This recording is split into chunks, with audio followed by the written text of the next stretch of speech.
Coal has been commercially mined in Nova Scotia for more than 200 years. In February 2017, this tradition continued with the reopening of the Donkin Mine in Cape Breton. In Pictou County, the Ford seam, known for its high-quality coal, was also one of the most dangerous to mine due to the presence of large amounts of explosive methane. One of the largest mines in the area, the Allen, closed in 1951, having endured 8 major explosions over its 40-year history, with the loss of more than 150 lives. For most, the Ford seam was just too dangerous. But in 1991, a new mine began to dig for coal. Westray.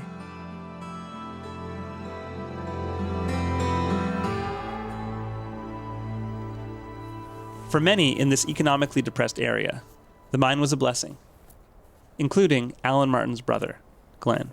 He never worked in a coal mine before. It was all new to him. And when he got the call, he was quite excited, as we all were, because steady work in this part of the country is hard to come by, especially well paying.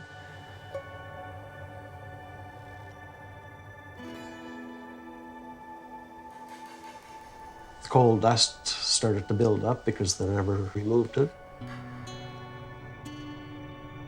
They're supposed to do that every shift. What you're supposed to do in a coal mine is clean up the coal dust regularly so it doesn't accumulate. And then when you clean up, you're supposed to spread the lime dust.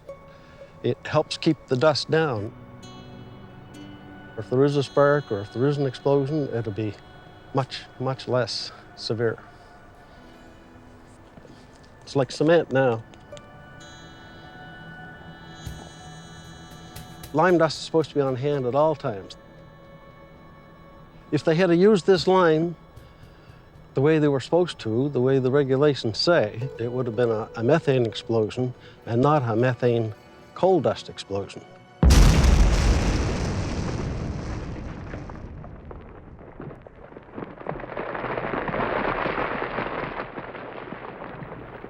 They didn't follow proper mining procedures. They didn't want to spend the money, and they didn't want to take the time that it takes to clean up the coal dust and lay the lime. There was coal dust in that pit that was up to here. Had to put their handcuffs down and tape them to keep the coal dust from getting into the roots. If there was somebody on a shift that was talking to other people and telling them how bad it was, they'd make sure he was moved to another shift or stuff like that. So the information was clouded and manipulated, and not being a miner, he didn't know what to believe. Later on, then it got into rock falls. That's pretty obvious that something's wrong. It wasn't safe. He was going to quit, but he never got the opportunity.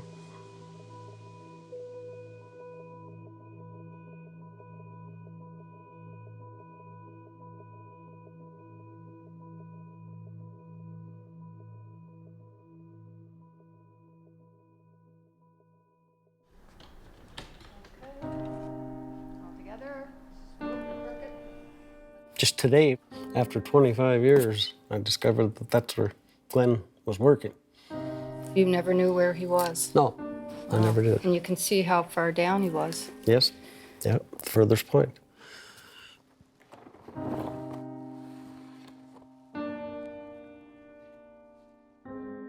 Sorry about the tragedy. Hope you feel better. Yeah. The company failed, the inspectorate failed, and the mine blew up. Glenn and all those other men, those 26 young men, all they wanted was to go to work, collect a paycheck, come home. To the families of the brave miners who were in Westray. Despite a Royal Commission of Inquiry investigation into Curragh Resources and charges of criminal negligence being laid against 2 senior managers, no one has ever been held responsible for what happened on that morning.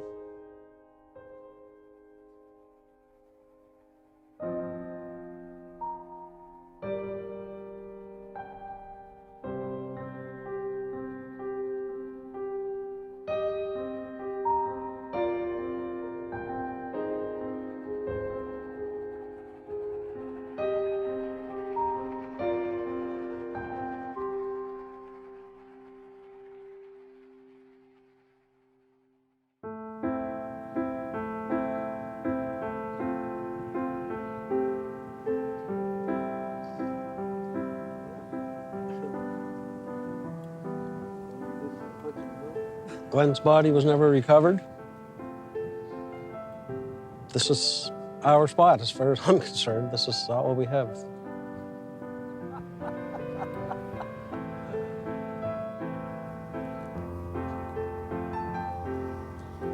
To Glenn. To Glenn. Wish you were here. I just don't know what it would take to put safety at the forefront in your mind. Families were torn apart just because of it. Think, live, and preach safety. And there's no job in the world that's worth your life. Consider what you're doing. If that doesn't look right, it's not. Get the hell out of it.